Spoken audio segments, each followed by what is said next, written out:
ഒരു ശിഷ്യന്മാരെന്ന് പറയുമ്പോൾ അവർ ഏറ്റവും ഉത്തമരായ ശിഷ്യന്മാരെന്ന് പറയുമ്പോഴും അതാത് തലമുറയിൽ അവർ ഗുരുക്കന്മാരുമായിരുന്നു. അതാത് തലമുറയിൽ അവരുമായിട്ട് ബന്ധപ്പെട്ട അയാള് ഒരു ദിവസം ഒരു വീഡിയോയിൽ പറയുന്നുണ്ടായിരുന്നു, ഇപ്പൊ എന്നെ ഈ വീഡിയോയിൽ ഇങ്ങനെ ഇരുത്തിയിരിക്കുന്നതിന്റെ കാര്യമൊക്കെ പറയുന്നില്ല, അത് പലരും വിളിച്ചൊക്കെ പറഞ്ഞു.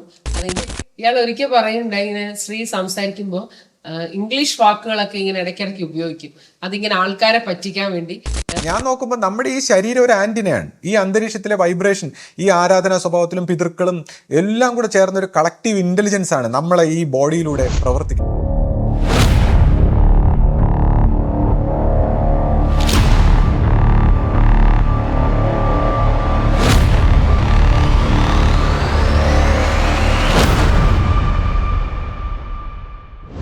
സദ്ഗുരുവേ ശരണം.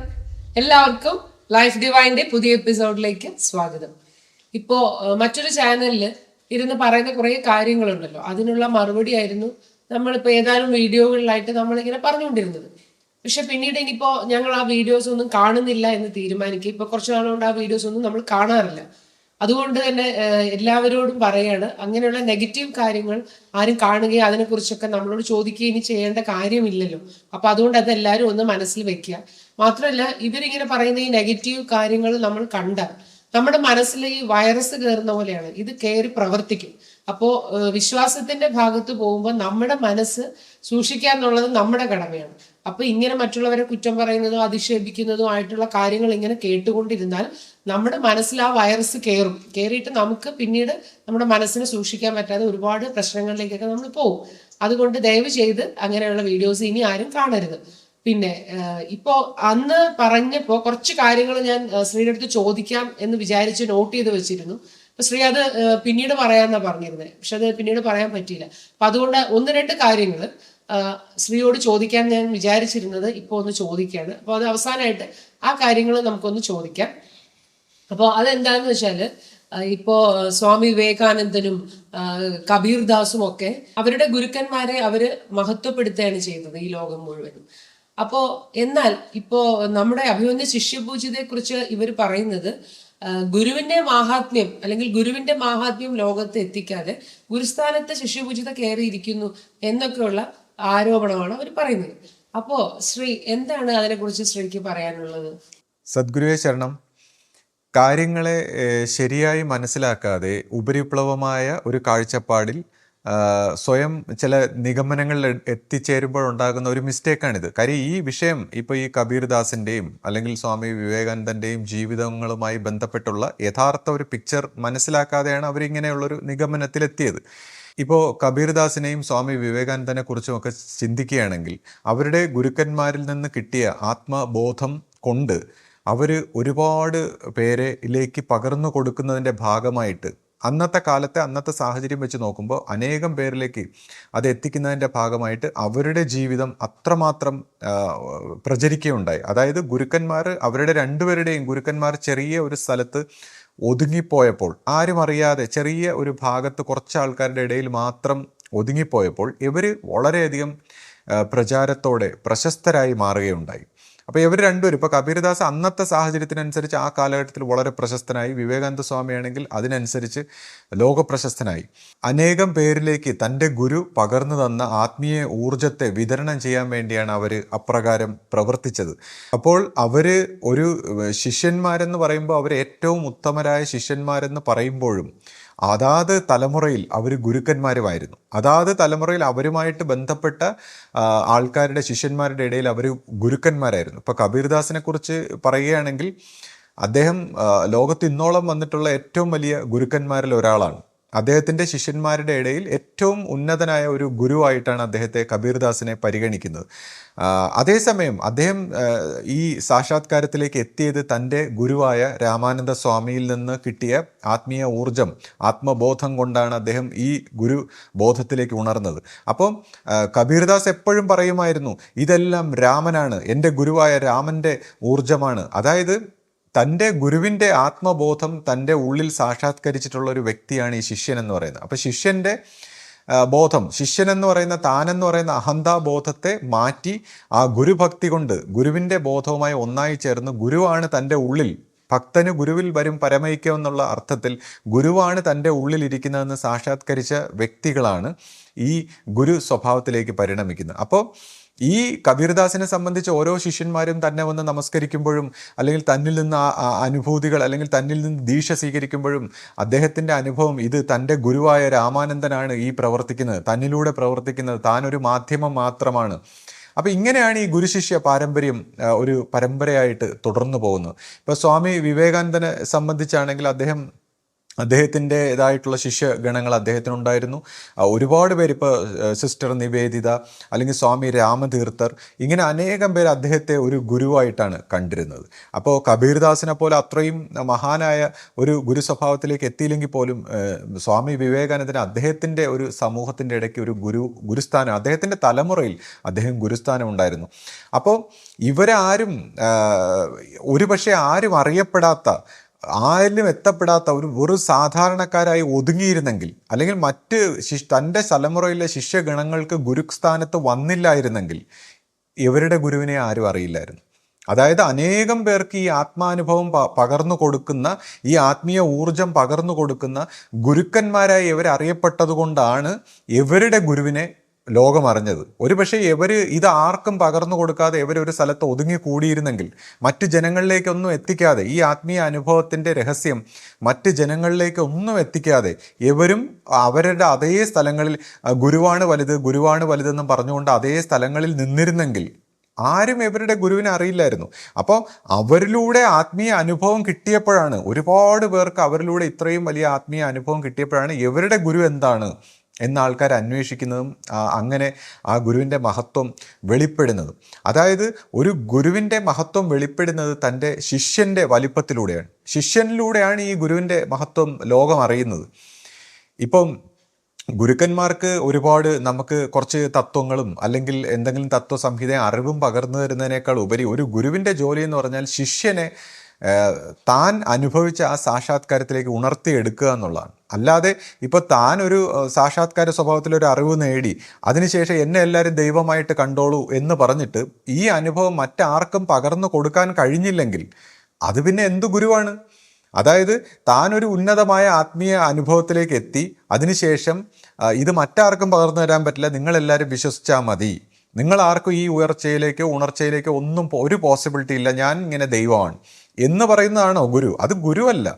അങ്ങനെ ഒരു വ്യക്തിത്വത്തിന് ഗുരു എന്ന ഒരു പേര് പറയാൻ പറ്റില്ല. ഗുരു എന്ന് പറയുമ്പോൾ താൻ എന്താണോ സത്യമായിട്ട് സാക്ഷാത്കരിച്ച് അനുഭവിക്കുന്നത് അത് ശിഷ്യനും പകർന്നു കൊടുത്ത് ശിഷ്യനെ അതേ ആത്മീയ അവസ്ഥയിലേക്ക് ഉണർത്തുന്ന ഒരു വ്യക്തിയെ, അല്ലെങ്കിൽ തന്നോളം അല്ലെങ്കിൽ തന്നേക്കാളും വലുതാക്കുന്ന ഒരു അസ്തിത്വത്തെയാണ് ഈ ഗുരു എന്ന് പറയുന്നത്. അത് ഗുരു മാത്രം, ലോകത്തിൽ മറ്റാരും തന്നേക്കാളും മറ്റൊരാളെ വലുതാക്കാൻ ശ്രമിക്കില്ല എന്നുള്ളതാണ്. അപ്പോൾ ഒരു ഗുരു എന്ന് പറയുന്ന ആ സത്യഭാവത്തിന് മാത്രമേ തൻ്റെ ശിഷ്യനെ തന്നേക്കാളും അല്ലെങ്കിൽ തന്നോളം താൻ അനുഭവിച്ച ആ സാക്ഷാത്കാരത്തിലേക്ക് ഉണർത്തിയെടുക്കാൻ പറ്റൂ. അപ്പോൾ ഇതാണ് ഒരു ഗുരുവിൻ്റെ ഒരു പ്രധാനപ്പെട്ട വർക്ക് തന്നെ, ശിഷ്യനെ ഈ ഒരു അവസ്ഥയിലേക്ക്, ഈ ഒരു ഉൾക്കാഴ്ചയിലേക്ക് ഉണർത്തിയെടുത്ത് ഈ സാക്ഷാത്കാര സ്വഭാവത്തിലേക്ക് വളർത്തിയെടുത്ത് ഈ ശിഷ്യനെ മറ്റുള്ളവർക്ക് ഗുരുവാക്കി കൊടുക്കുക. ഒരിക്കലും യഥാർത്ഥ ഒരു ഗുരു ശിഷ്യന്മാരും അനുയായികളും ഫോളോവേഴ്സും ഉണ്ടാക്കാൻ വേണ്ടി അല്ല പ്രവർത്തിക്കുന്നത്. ഒരു ഗുരുക്കന്മാരെ സൃഷ്ടിക്കാൻ വേണ്ടിയാണ് പ്രവർത്തിക്കുന്നത്.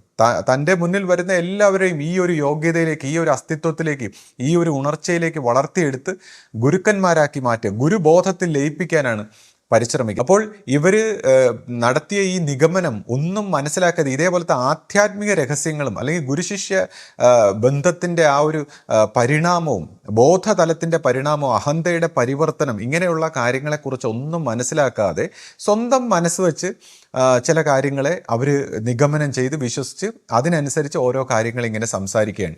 ഇപ്പോൾ നമ്മുടെ ഗുരുവിനെക്കുറിച്ച് സംസാരിക്കുമ്പോൾ ഗുരു എപ്പോഴും പറയും, ഒരു ഗുരുവിൻ്റെ ജോലി തനിക്ക് ഒരു കുഞ്ഞില്ലായിരുന്നു എന്ന് ശ്രീനാരായണ ഗുരു വിഷമിച്ച കാര്യം ഗുരു എപ്പോഴും സംസാരിക്കുമായിരുന്നു. അപ്പോൾ ഒരു കുഞ്ഞിനെ, ഒരു ശിഷ്യനെ വളർത്തിയെടുക്കുക എന്നുള്ളതാണ് ഗുരുവിൻ്റെ ജോലി. അപ്പോൾ ഗുരു ഒരു ശിഷ്യനെ വളർത്തിയെടുക്കാതെ പോയോ? ഈ പരമ്പര അനാഥമാക്കിയിട്ട് തൻ്റെ ഈ താൻ നേടി തുറന്നെടുത്ത അല്ലെങ്കിൽ മനുഷ്യരാശിയിൽ അന്നോളം ഒരു പ്രത്യേക തലത്തിലേക്കാണ് ദൈവിക ബോധം എന്ന് ഒരു തിരിച്ചറിവിൽ മനുഷ്യരാശിക്ക് ഒരു തെറ്റ് പറ്റിയതായിട്ടും ഇന്ന ഭാഗത്ത് ഇതിൻ്റെ കോൺഷ്യസ്നെസ് അടഞ്ഞു പോയതായിട്ടും അല്ലെങ്കിൽ നമ്മൾ നിലനിൽക്കുന്ന ഒരു സാഹചര്യത്തിൽ ഇന്ന അവസ്ഥയാണ് ദൈവികമായിട്ട് നമ്മൾ കരുതിയിരുന്നതും എന്നാൽ അതിനെ അതിവർത്തിച്ചുകൊണ്ടൊരു പുതിയ ആ യഥാർത്ഥമായ ഏകം സത്യമായ ദൈവിക ബോധത്തിലേക്ക് ഉണർന്ന ഗുരു ആ ഗുരുബോധത്തിലേക്ക് ഒരു വാതിൽ ഉണ്ടാക്കി വെച്ചിട്ടാണ് പോയത്. അപ്പോൾ ഒരു കുഞ്ഞിനെയും കൂടെ അത് വളർത്തിയെടുത്തിട്ടാണ് പോയത്. കുഞ്ഞിനെ വളർത്തിയെടുക്കാതെ പോയി കഴിഞ്ഞാൽ ഈ തുറന്നു വെച്ച വാതിൽ അതുപോലെ അടഞ്ഞു പോകും. കാരണം ഈ ഒരു കുഞ്ഞിനെയും കൂടെ ഈ തലത്തിൽ വളർത്തിയെടുത്തില്ലെങ്കിൽ, ഈ ഗുരുബോധത്തിലേക്ക് വളർത്തിയെടുത്തില്ലെങ്കിൽ ഇതങ്ങ് അടഞ്ഞു പോകും. വീണ്ടും ഈ മനുഷ്യരാശി ആ പഴയ മാനസികമായിട്ടുള്ള മെട്രിക്സ്, ആ മനുഷ്യരാശിയുടെ ആ മനസ്സ് പ്രവർത്തിച്ച് ഒരു ആരാധനാ സ്വഭാവമായി മനുഷ്യൻ ആരാധിച്ചാൽ, മനസ്സുകൊണ്ട് ആരാധിച്ചാൽ മാക്സിമം 7th സ്റ്റേജ് വരെയാണ്, 7ാമത്തെ അവസ്ഥ വരെയുള്ള ഒരു സ്റ്റേജിലാണ് മനുഷ്യൻ്റെ സ്വപ്രയത്നം കൊണ്ട് അനേക ജന്മം കൊണ്ട് തെറ്റിക്കാതെ പോയാൽ പോലും എത്തിച്ചേരാൻ പറ്റുന്ന ഒരു അവസ്ഥ ഇതാണ് മനുഷ്യൻ്റെ മനസ്സുകൊണ്ട്. അപ്പോൾ മനുഷ്യ രാശിയിൽ ഗുരു തുറന്നു വെച്ച ആ വാതിൽ അത് ഗുരു അങ്ങ് അടച്ചിട്ട് പോകുമോ? അപ്പോൾ ഗുരു എപ്പോഴും പറഞ്ഞു, ശ്രീനാരായണ ഗുരുവിൻ്റെ വിഷമം ഒരു കുഞ്ഞില്ലാതെ പോയല്ലോ.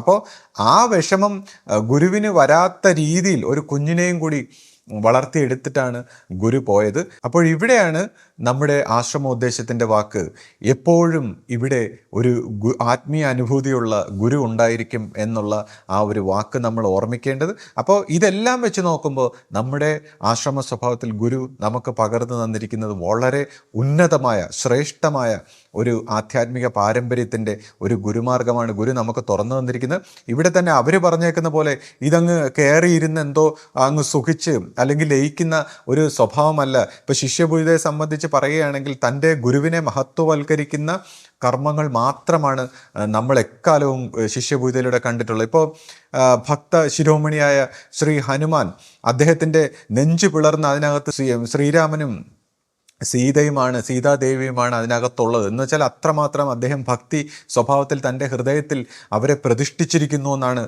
ഭക്ത ശിരോമണിയായ ഹനുമാൻ കാണിച്ചു തന്നിരിക്കുന്നത്. അപ്പോൾ ഹനുമാൻ സ്വാമി എത്രയോ പേര് ആരാധിക്കുന്നുണ്ട്, പക്ഷേ അദ്ദേഹം ആ ആരാധനയിലൂടെ എത്തുന്നത് ശ്രീരാമനിലേക്കാണ്. കാര്യം അദ്ദേഹത്തിൻ്റെ ഹൃദയത്തിൽ പ്രതിഷ്ഠിച്ചിരിക്കുന്നത് ശ്രീരാമനെയാണ്. അതുപോലെ നമ്മൾ നോക്കിക്കഴിഞ്ഞാൽ അഭിവന്ദ്യ ശിഷ്യപൂജിത എക്കാലവും ആ ഗുരു ശരീരത്തിലുണ്ടായിരുന്ന കാലഘട്ടത്തിൽ നമ്മൾ ശ്രദ്ധിക്കുമ്പോൾ ഗുരുവിനെ ഇങ്ങനെ ഹൃദയത്തിൽ പ്രതിഷ്ഠിച്ചുകൊണ്ട് എപ്പോഴും ഗുരുവിനെ മാത്രം ഇങ്ങനെ പ്രാർത്ഥിച്ച് ധ്യാനിച്ച് ജീവിച്ചിട്ടുള്ള ശിഷ്യപൂജിതയെ സംബന്ധിച്ച് ഹനുമാൻ സ്വാമിയൊക്കെ പ്രതിഷ്ഠിച്ചതുപോലെ ഗുരുവിനെ സ്വന്തം ഹൃദയത്തിൽ പ്രതിഷ്ഠിച്ചിരിക്കുകയാണ്.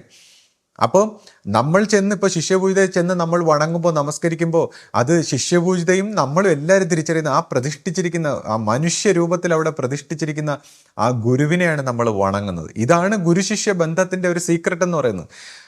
ശിഷ്യനിലൂടെ ഗുരു പ്രവർത്തിച്ചുകൊണ്ടേയിരിക്കുക. ശിഷ്യന്മാരിലൂടെ ഇങ്ങനെ തലമുറകളായിട്ട് ഈ ഗുരു കൊളുത്തിവെച്ച ആ ദീപം ഇങ്ങനെ അണയാതെ നമ്മൾ കത്തിച്ച് വെക്കുക എന്നുള്ളതാണ്. അപ്പം അവിടെ ആ ഗുരു തുടങ്ങി വെച്ച ഒരു പാരമ്പര്യമാണ് നമ്മൾ പിന്തുടർന്ന് പോകുന്നത്. അപ്പോൾ നമ്മളിപ്പോൾ ശ്രദ്ധിച്ചു കഴിഞ്ഞാൽ ഈ സിഖ് പരമ്പരയിലുള്ള ഗുരു നാനാക്കിനെ മാത്രമേ നമുക്കറിയാവൂ. മറ്റ് പരമ്പരയിൽ കുറച്ച് പേരെയൊക്കെ നമുക്ക് പേരുകൾ വായിച്ചിട്ടുള്ളവർക്കറിയാമെങ്കിലും ഗുരു നാനാക്കിനെ കുറിച്ച് മാത്രമേ നമുക്കറിയാൻ പറ്റൂ. അതുപോലെ തന്നെ രാധാസ്വാമി പരമ്പരയിൽ സ്വാമി ദയാൽ സിംഗ് എന്ന് പറയുന്ന ആ രാധാസ്വാമിയെക്കുറിച്ച് മാത്രമേ നമുക്കറിയാവൂ. എന്നാൽ അതിൻ്റെ താഴോട്ടുള്ള ഗുരുക്കന്മാരെക്കുറിച്ച് നമ്മൾക്ക് അറിയില്ല. അപ്പോൾ അതിൻ്റെ അർത്ഥം എക്കാലവും അതിൻ്റെ ഫൗണ്ടർ ഗുരുവായിട്ടുള്ള സ്ഥാപക ഗുരുവിനെ കുറിച്ച് മാത്രമാണ് എക്കാലവും മനുഷ്യരാശി അറിയുന്നതും ഓർക്കുന്നതും അതിൻ്റെ എല്ലാ ദൈവ സ്വഭാവത്തിൽ കാണുന്നത്. എന്നാൽ അതാത് കാലത്ത് മനുഷ്യരാശിക്ക് ശിഷ്യ പരമ്പരയ്ക്ക് ഈ ഒരു ആധ്യാത്മിക സാക്ഷാത്കാരത്തിലേക്ക് പരിണാമിക്കാൻ ഗുരുശിഷ്യ പാരസ്പര്യത്തിലേക്ക് പോകാൻ വേണ്ടി മാത്രമാണ് ഈ ഒരു ഗുരുസ്വരൂപമായി ശിഷ്യ സമൂഹത്തിൽ വളർത്തിയെടുത്ത് നമ്മളിങ്ങനെ ഒരു സ്വഭാവത്തിൽ പരിണമിക്കുന്നത്. അപ്പോൾ ഈ ഒരു ശാസ്ത്രം, ഇതിൻ്റെ ഒരു ആത്മീയതയുടെ ഒരു ശാസ്ത്രം അല്ലെങ്കിൽ ആത്മീയമായ ഒരു രഹസ്യം ഇത് മനസ്സിലാക്കാതെയാണ് ഇത്തരക്കാർ സംസാരിക്കുന്നത്. കാര്യം അവരുടെ മനസ്സിലിരുന്ന് നോക്കുമ്പോൾ ഇതെന്തോ ഒരു പ്രസ്റ്റീജിയസ് ഇഷ്യൂ ആണ്. അഹന്താ സ്വഭാവത്തിൽ ചിന്തിക്കുമ്പോൾ ഇതൊരു സുഖമാണെന്നും ആനന്ദമാണെന്നും എന്തോ ഒരു ലഹരിയാണെന്നും ഉന്മാദമാണെന്നും ഒക്കെ അവർ ചിന്തിക്കുകയാണ്. അവരുടെ മനസ്സ് വെച്ച് അവർ ചിന്തിക്കുകയാണ്. അങ്ങനെ ചിന്തിച്ചതിന് ശേഷം അവർ നിഗമനം നടത്തുകയാണ്. പക്ഷേ യഥാർത്ഥത്തിൽ ഇത് ആധ്യാത്മികമായി ആ ഗുരുവും ശിഷ്യനും ലയിച്ചു ചേർന്ന് ആ ഒരു സത്യത്തിൻ്റെ പ്രകാശമായി ഗുരു ശിഷ്യ പരമ്പരയെ ആധ്യാത്മിക ഔന്നത്യത്തിലേക്ക് എത്തിക്കാൻ വേണ്ടിയുള്ള ഒരു ഉപാധിയാണിത്. അപ്പൊ ഇതിനെ മനസ്സിലാക്കാതെയാണ് അവർ ഇത്തരം നിഗമനങ്ങളിൽ എത്തിയത്. പിന്നെ അയാള് ഒരു ദിവസം ഒരു വീഡിയോയിൽ പറയുന്നുണ്ടായിരുന്നു, ഇപ്പൊ എന്നെ ഈ വീഡിയോയിൽ ഇങ്ങനെ ഇരുത്തിയിരിക്കുന്നതിന്റെ കാര്യമൊക്കെ പറയുന്നില്ല. അത് പലരും വിളിച്ചൊക്കെ പറഞ്ഞു അതെന്തിനാണെന്നൊക്കെ നമുക്കറിയാം. അത് പിന്നീട് പറയാന്നൊക്കെയാണ് പറയുന്നത്. അപ്പം എന്താണ് ഇപ്പം ഞാൻ ഈ വീഡിയോയിൽ ഇരിക്കുന്നത് എന്തിനാണെന്നാണ് ശ്രീ ഉദ്ദേശിക്കുന്നത്? ഇപ്പൊ ഇതുപോലുള്ള കാര്യങ്ങൾക്ക് അദ്ദേഹത്തിന്റെ മനസ്സ് വെച്ച് എന്താണ് അതിനെക്കുറിച്ച് കരുതുന്നതെന്ന് നമുക്കറിഞ്ഞൂടാ. കാര്യം ഓരോരുത്തരുടെ മനസ്സിൽ അവർക്കൊരു ഭാവന ഉദ്ദേശമൊക്കെ കാണുമല്ലോ ഓരോ കാര്യത്തിനും. അപ്പോൾ അതുപോലെയാണ് എല്ലാവരും അങ്ങനെയാണ് കരുതുന്നതെന്ന് ചില വ്യക്തികൾ ചിന്തിക്കും. അതായത് തൻ്റെ മനസ്സിൽ നമ്മൾ ഒരു കാര്യത്തിനെ കുറിച്ച് ഇങ്ങനെയാണ് ചിന്തിക്കുന്നത്, അപ്പോൾ അതുപോലെ ആയിരിക്കും മറ്റേ വ്യക്തി എന്ന് ചിന്തിച്ചിട്ടാണ് പൊതുവെ ആൾക്കാർ ഇങ്ങനെയൊക്കെയുള്ള സംസാരിക്കുന്നത്. പക്ഷേ മറ്റേ വ്യക്തി യഥാർത്ഥത്തിൽ എന്താണ് എന്ന് ചിന്തിക്കണമെങ്കിൽ നമ്മുടെ മനസ്സിനെ ഒഴിഞ്ഞ ഒരു എംറ്റി ആക്കിയിട്ട് വേണം നമ്മുടെ മനസ്സിനെ ഒരു നല്ല ഒബ്സർവേഷൻ വന്നാലേ മറ്റേ വ്യക്തി എന്താണെന്ന് മനസ്സിലാക്കാൻ പറ്റും. അല്ലെങ്കിൽ നമ്മുടെ മനസ്സിൻ്റെ നിഗമനങ്ങൾ ഇങ്ങനെ ആരോപിക്കുകയാണ്. അപ്പോൾ പുള്ളി എന്ത് രീതിയിലാണ് ചിന്തിക്കുന്നതെന്ന് എനിക്കറിഞ്ഞൂടാ. പക്ഷേ ഞാൻ എന്തിനാണ് ഇവിടെ ഇപ്പോൾ ആശയം കൂടെ ഇതിനകത്ത് ഉൾപ്പെടുത്തിയെന്ന് ചോദിച്ചാൽ അതിന് പല കാരണങ്ങളുണ്ട്. പുള്ളി ഇങ്ങനെ ഒരിക്കൽ വ്യൂസ് കൂട്ടാൻ വേണ്ടി എന്നൊക്കെ പറഞ്ഞ് എന്തോ ഒരു കാര്യങ്ങൾ ഇങ്ങനെ പറയുകയുണ്ടായി. ഇപ്പോൾ എന്നെ സംബന്ധിച്ച് ഞാൻ ഈ വീഡിയോസൊക്കെ ഇടുമ്പോൾ ഇതിനൊരു വ്യൂസ് എന്ന് പറയുന്ന ഒരു വിഷയത്തെക്കുറിച്ച് ചിന്തിക്കാറേ ഇല്ല. കാരണം നമ്മളെ സംബന്ധിച്ച് ഈ പോപ്പുലർ ആവുക അല്ലെങ്കിൽ വ്യൂസ് ഉണ്ടാക്കുക എന്നുള്ളതിനേക്കാൾ ഉപരി ഈ ഒരു ആധ്യാത്മികമായ ഈ ദൈവികമായ ഒരു സത്യത്തിൻ്റെ വശം കുറച്ച് പേരെങ്കിലും, ഒരു 100 പേരെങ്കിൽ 100 പേര്, 50 പേരെങ്കിൽ 50 പേര് ഇതിനെ സീരിയസ് ആയിട്ട് മനസ്സിലാക്കിക്കൊണ്ട് ഒരു പ്രാർത്ഥനാ സ്വഭാവത്തിലും ആ ഗുരുഭക്തിയിലും സ്നേഹത്തിലും ഒരു ആത്മീയതയുടെ ഒരു ശരിയായ ഒരു സീരിയസ്നെസ്സിൽ കുറച്ച് വ്യക്തികളെങ്കിലും പരിണമിക്കുകയാണെങ്കിൽ ആ ഒരു വൈബ്രേഷൻ കൊണ്ട് അതിലൂടെ ഒരുപാട് പേരിലേക്ക് അവരുടെ മനസ്സിൻ്റെ ഒരു വൈബ്രേഷൻ പകർന്ന് ഇത് ലോകത്തിൻ്റെ ഒരു നന്മയായിട്ട് മാറുമെന്നുള്ളതാണ്. അപ്പോൾ കുറച്ച് പേരെങ്കിലും, ഒരു 100 പേരെങ്കിൽ 100 പേര് സീരിയസ് ആയിട്ട് എടുത്താൽ മതി എന്നുള്ള അർത്ഥത്തിലാണ്. അപ്പം ഒരു 100 പേരെങ്കിലും കണ്ടാൽ മതി സീരിയസ് ആയിട്ട്. ബാക്കിയുള്ളവർ ചിലപ്പോൾ ഇതിനെ ഒരു വെർബലായിട്ട് മനസ്സിലാക്കിയുള്ളൂ. പക്ഷേ സീരിയസ് ആയിട്ട് എടുത്ത് കുറച്ച് പേർക്കെങ്കിലും ഈ ഒരു സത്യത്തിൻ്റെ ഊർജ്ജം വന്ന് കുറച്ചുകൂടെ ഒരു ഭക്തിയും, അല്ലെങ്കിൽ അവർ നിൽക്കുന്ന ഒരു തലത്തിൽ നിന്ന് ഒരു ഡിഗ്രിയെങ്കിലും കുറച്ചുകൂടെ ഒരു ഉണർവും ഒരു പോസിറ്റിവിറ്റിയും ഒരു സ്നേഹവും ഭക്തിയൊക്കെ ഉണ്ടാവുകയാണെങ്കിൽ അത് വളരെ വലിയ, ഈ പ്രകൃതിയിൽ വളരെ ഒരു മാറ്റമാണ്. കാര്യം നമ്മുടെ ഹൃദയത്തിൽ ഇരിക്കുന്ന ഒരു വൈബ്രേഷൻ, ഒരു സ്നേഹമയമായിട്ടുള്ള വളരെ സാത്വികമായിട്ടുള്ള വളരെ പുണ്യാർജിതമായിട്ടുള്ള ഒരു പ്രകാശ സ്രോതസ്സായിട്ടുള്ള ഒരു സത്യത്തിൻ്റെ ആ ഒരു സ്നേഹത്തിലേക്ക് കുറച്ച് പേരെങ്കിലും ഉണരാൻ. കാര്യം മനുഷ്യർക്കെല്ലാം ഈ മാനസിക തലത്തിൽ നമ്മുടെ ജാഗ്രത അവസ്ഥയിൽ വേക്കിംഗ് കോൺഷ്യസ്നെസ്സിൽ വന്നു കഴിഞ്ഞാൽ സകലതും മനസ്സുകൊണ്ട് കൺഫ്യൂഷനാണ്. ഇതിനെയാണ് ഈ മായ എന്നൊക്കെ പറയുന്നത്. അതായത് നമുക്ക് സകലതും കൺഫ്യൂഷനായി നമ്മളെ തെറ്റിദ്ധരിപ്പിച്ച് കളയുന്ന ഒരു അവസ്ഥയിൽ, ഹാലൂസിനേറ്റഡ് ആകുന്ന ഒരു അവസ്ഥയിലാണ് നമ്മുടെ വേക്കിംഗ് കോൺഷ്യസ്നെസ് ഇരിക്കുന്നത്, ഇന്ദ്രിയങ്ങളും മനസ്സും എല്ലാം ചേർന്നുകൊണ്ട്. അപ്പോൾ ഈ അവസരത്തിൽ ദൈവം എന്ന് പറയുന്ന ഒരു സത്യത്തെക്കുറിച്ച് നമുക്ക് ബുദ്ധിപരമായിട്ടൊക്കെ ചിന്തിക്കുമ്പോൾ ഒരിക്കലും എത്താൻ പറ്റാത്ത ഒരു അവസരത്തിൽ കൺഫ്യൂസ്ഡ് ആയിട്ടിരിക്കുമ്പോൾ ഈ ഒരു അനുഭവത്തിൻ്റെ, ഈ ഒരു സ്നേഹത്തിൻ്റെ ആ ഒരു വൈബ്രേഷനിലേക്ക് കുറച്ച് പേരെങ്കിലും എത്തിയാൽ, അങ്ങനെയുള്ളവർ ഈ വേക്കിംഗ് കോൺഷ്യസ്നെസ്സിൽ ഈ ലോകത്തിൽ വർദ്ധിക്കുകയാണെങ്കിൽ അത് ലോകത്തിന് വലിയ മാറ്റം ഉണ്ടാക്കും. അപ്പോൾ ആ അർത്ഥത്തിൽ കുറച്ച് പേരിലേക്കെങ്കിലും ഈ ഗുരുശിഷ്യ പാരസ്പര്യത്തിലൂടെയുള്ള ഈ ഒരു നന്മയുടെ വിശ്വാസത്തിൻ്റെ ഒരു കാര്യം ഊട്ടിയുറപ്പിക്കാൻ വേണ്ടി മാത്രമാണ് നമ്മൾ സംസാരിക്കുന്നത്. അപ്പോൾ എന്നെ സംബന്ധിച്ച് ഇത് ഒരുപാട് പേരിലേക്ക് എത്തിക്കണം അങ്ങനെയൊന്നുള്ള ഒരു ചിന്തയുള്ള ഒരു വ്യക്തിയല്ല. ഇപ്പോൾ അങ്ങനെയാണെങ്കിൽ ഇപ്പോൾ ഈ ഇടയ്ക്ക് എന്നെ നമ്മുടെ ഈ കേരളത്തിലെ ഏറ്റവും പോപ്പുലർ ആയിട്ടുള്ള ഒരു സ്പിരിച്വൽ ചാനലിൽ നിന്ന്, അതായത് സ്പിരിച്വൽ വിഷയങ്ങൾ മാത്രം ഷെയർ ചെയ്യുന്ന ഒരു ചാനലിൽ നിന്ന് എന്നെ വിളിക്കുകയുണ്ടായി. അവർക്കൊരു ഇൻ്റർവ്യൂ വേണമെന്ന് പറഞ്ഞ് ഇങ്ങനെ വിളിക്കുകയുണ്ടായി. അപ്പോൾ ഞാൻ പറഞ്ഞു തൽക്കാലം ഞാൻ അത് പിന്നീട് വന്നോളാം, ഇപ്പം ഞാൻ അതിലേക്ക് വരുന്നില്ല എന്ന് പറഞ്ഞു. കാരണം നമ്മളിങ്ങനെ ഒരു പോപ്പുലർ ആവുക അല്ലെങ്കിൽ മറ്റൊരു രീതിയിൽ പെട്ടെന്നൊരു മാറ്റം ഉണ്ടാക്കുക എന്നുള്ളൊരു അർത്ഥത്തിലല്ല. റിയലായിട്ട് സിൻസിയറായിട്ട് നമുക്ക് കുറച്ച് സീരിയസ് ആയിട്ടുള്ള ഒരു മാറ്റം, സീരിയസ് ആയിട്ടുള്ള ഒരു വ്യക്തിത്വങ്ങളിലൂടെ ഈ ഒരു ഭക്തിയുടെ ഒരു വൈബ്രേഷൻ വന്ന് ആ വൈബ്രേഷനിലൂടെ ഇപ്പോൾ ആശ്രമ സ്വഭാവത്തിലൊക്കെ നമ്മൾ കുറേ ആൾക്കാർ വളരെ സീരിയസ് ആയിട്ട് പ്രാർത്ഥിക്കുമ്പോൾ ആ ദൈവികമായിട്ടുള്ള ഒരു പ്രാർത്ഥനയുടെ ഫലമായി അതെല്ലാ രംഗങ്ങളിലും നമ്മുടെ വീടിനും നാടിനും ഒക്കെ ഒരു മാറ്റം വരണം എന്നുള്ളൊരു അർത്ഥത്തിലാണ് നമ്മൾ സംസാരിക്കുന്നത്. അല്ല ഉടനെ നമ്മൾ പോപ്പുലർ ആവാനോ അല്ലെങ്കിൽ മറ്റൊരു ഉദ്ദേശത്തിലല്ല നമ്മൾ കാര്യം ആ പോപ്പുലർ ആവുന്ന എടുത്തിയാട്ടോ അങ്ങനെയൊക്കെ ഉള്ള കാര്യങ്ങൾ ഒരു പെട്ടെന്നൊരു വൈബ്രേഷൻ വന്ന് അതുപോലെ അങ്ങ് പോകും. നമ്മളിത് വളരെ പതുക്കെ വളരെ പ്രാർത്ഥിച്ച് വളരെ സത്യസന്ധമായി ധാർമ്മികമായിട്ട് വേണം ഇതിലേക്ക് ഉയർന്നു വരാൻ എന്നുള്ളൊരു കാഴ്ചപ്പാടുള്ളൊരു വ്യക്തിയാണ്. അപ്പോൾ എന്നെ സംബന്ധിച്ച് ഈ വ്യൂസും അങ്ങനെയുള്ളൊരു വിഷയമേ ഇല്ല. എന്നാൽ കുറച്ച് പേരെങ്കിലും ഇപ്പം ഈ ആധ്യാത്മികമായിട്ടുള്ള വിഷയമാകുമ്പോൾ പലരും തുറന്നു നോക്കാനൊന്നും മെനക്കെടാറില്ല. അപ്പോൾ കുറച്ച് പേരെങ്കിലും ഒന്ന് തുറന്നു നോക്കണമെന്നുള്ള അർത്ഥത്തിലാണ് നമ്മൾ കുറച്ച് ടൈറ്റിൽസും അല്ലെങ്കിൽ തമ്പനെയിൽസും ഒക്കെ കൊടുക്കുക എന്നുള്ളത് ഒഴിച്ചാൽ നമ്മളെ സംബന്ധിച്ച് സീരിയസ് ആയിട്ടുള്ള കുറച്ച് പേരിലേക്ക് ഇത് എത്തിക്കുക, അങ്ങനെ എത്തിക്കാൻ കഴിഞ്ഞാൽ നമ്മുടെ ഒരു ഉദ്യമം സക്സസ് ആയി എന്ന് കരുതുന്ന ഒരു വ്യക്തിയാണ് ഞാൻ. അതൊരു വിഷയം, അത് പുള്ളിക്ക് പറഞ്ഞാൽ മനസ്സിലാവില്ല. പുള്ളി സംസാരിക്കുന്ന വിഷയങ്ങൾ പുള്ളിക്ക് മാക്സിമം കാട്ടുതീ പോലെ കുറേ ആൾക്കാരിലെത്തി കുറച്ച് കാര്യങ്ങൾ നശിപ്പിക്കാൻ പുള്ളിക്കൊരു ഉദ്ദേശമുണ്ട്. അപ്പോൾ അതിനു വേണ്ടിയാണ് പുള്ളി പ്രവർത്തിക്കുക. പുള്ളിക്ക് അതുകൊണ്ട് മാക്സിമം കാട്ടുതീ പോലെ കാര്യങ്ങൾ ഗോസിപ്പ് പോലെ എത്തിക്കുക എന്നുള്ളതാണ് പുള്ളിയുടെ ഉദ്യമം. അതുപോലെയാണ് എൻ്റെ ഉദ്യമം എന്നാണ് പുള്ളി കരുതുന്നത്. അതാണ് ഞാൻ പറഞ്ഞത്, എല്ലാം പുള്ളിയുടെ മനസ്സ് വെച്ചാണ് നമ്മളെയും വിലയിരുത്തുന്നത്. ഇനി ഇപ്പോൾ ആശയെ കൂടെ ഇരുത്തുന്ന കാര്യം ചിന്തിക്കുമ്പോൾ ഇതെന്ന് പറഞ്ഞാൽ നമ്മുടെ ഒരു സ്നേഹം, ഒന്നാമത്തെ കാര്യം നമ്മളെ സംബന്ധിച്ച് നമ്മുടെ ഒരു പങ്കാളി, നമ്മുടെ ഒരു കൂട്ടുകാരിയെ പോലെ, നമ്മുടെ ഒരു ഭാഗം പോലെ നമ്മൾ കരുതുന്ന ഒരു വ്യക്തി നമ്മളോടൊപ്പം ഉള്ളതിൻ്റെ ഒരു സന്തോഷം ഒന്ന്. അപ്പോൾ അവരെയും കൂടെ നമ്മുടെ കൂടെ കൂട്ടുമ്പോൾ ഉള്ളൊരു സന്തോഷം ഒന്ന്. പിന്നെ രണ്ടാമത്തെ കാര്യം, ഞാനൊരു പ്രാസംഗികനൊന്നും അല്ല. എന്ന് വെച്ചാൽ നല്ല രീതിയിൽ ഇങ്ങനെ സംസാരിച്ച് സാഹിത്യമായിട്ടോ അല്ലെങ്കിൽ അങ്ങനെ സാഹിത്യമായിട്ടുള്ള ബുക്കുകളൊന്നും ഞാൻ വായിച്ചില്ല. നമ്മൾ കോളേജിലും സ്കൂളിലും ഒക്കെ പഠിക്കുമ്പോൾ നിർബന്ധിതമായി പഠിക്കപ്പെട്ട സാഹിത്യം അല്ലാതെ നമ്മൾ സാഹിത്യ സ്വഭാവത്തിലുള്ളതൊന്നും വായിച്ചില്ല. ആധ്യാത്മികമായിട്ടുള്ള പുസ്തകങ്ങളൊക്കെയാണ് വായിച്ചിട്ടുള്ളത്. അപ്പോൾ നമുക്ക് ഈ പറയുന്ന സാഹിത്യ ഭാഷയെ സംസാരിക്കാൻ അറിയില്ല. അപ്പം നമ്മൾ ഒരാളിങ്ങനെ അടുത്തിരുന്ന് ചോദിക്കുമ്പോൾ ആ ചോദ്യത്തിന് മറുപടി പറഞ്ഞുള്ള ഒരു നമ്മൾ ഡയറക്റ്റ് കോൺവെർസേഷൻ പോലെ നമ്മളിങ്ങനെ മറുപടി പറയുന്നതല്ലാതെ നമുക്ക് ഈ പറയുന്ന പോലെ ഒരു പ്രാസംഗിക സ്വഭാവത്തിലൊന്നും സംസാരിക്കാൻ അറിയില്ല. അപ്പോൾ അതുകൊണ്ട് തന്നെ ഒരാളും കൂടെ ഉള്ളപ്പോൾ നമുക്ക് അങ്ങനെയുള്ള ഒരു സഹായം. പിന്നെ ഇപ്പോൾ ആശയെക്കുറിച്ച് ചിന്തിക്കുമ്പോൾ ആശയ്ക്ക് പണ്ട് മുതലേ ഒരു ടി വി അവതാരികയായിട്ട് വരാനും അല്ലെങ്കിൽ ആ രീതിയിൽ പോകാൻ വളരെ ഇഷ്ടമുള്ള ഒരു വ്യക്തിത്വമായിരുന്നു. ഇപ്പോൾ ആശയെക്കുറിച്ച് പറയുമ്പോൾ അന്നത്തെ കാലത്ത് ഈ ഡാൻസൊക്കെ കലാഭവനിലൊക്കെ പഠിക്കുമ്പോൾ, എറണാകുളത്ത് വെച്ച് പഠിക്കുമ്പോൾ, ഇപ്പോൾ ആബേൽ അച്ഛൻ എന്ന് പറയുന്ന ആൾ അദ്ദേഹത്തിൻ്റെ US ട്രിപ്പിലൊക്കെ സെലക്ട് ചെയ്യും. അപ്പോൾ അതിനോട് അനുബന്ധിച്ച് ഗുരുവിനോട് ചോദിക്കുമ്പോൾ അതുപോലെയൊന്നും ഡാൻസിൻ്റെ പിറകെ ഒന്നും നമ്മൾ പോകണ്ട എന്ന് പറഞ്ഞ് നമ്മൾ പോയി കഴിഞ്ഞാൽ ഏറ്റവും പ്രശസ്തയാവും, പക്ഷേ അതൊന്നും നമുക്ക് വേണ്ട, നമുക്ക് ജീവൻ്റെ പുണ്യം പോകും എന്ന് പറഞ്ഞ് ഗുരു എല്ലാ കാര്യങ്ങളിൽ നിന്നും മാറ്റി വെച്ചിരിക്കുന്ന ഒരു സ്വഭാവമായിരുന്നു. അപ്പം ഞാൻ നോക്കുമ്പോൾ ആശയ്ക്ക് ഇതേപോലുള്ളൊരു മീഡിയത്തിൽ കൂടെ വരുമ്പോൾ കുറച്ച് ആശയുടെ മനസ്സിലുള്ള ആഗ്രഹങ്ങളൊക്കെ സഫലീകരിക്കാനും എന്നാൽ ആധ്യാത്മികമായ മാർഗത്തിലൂടെ ആണെന്താനും.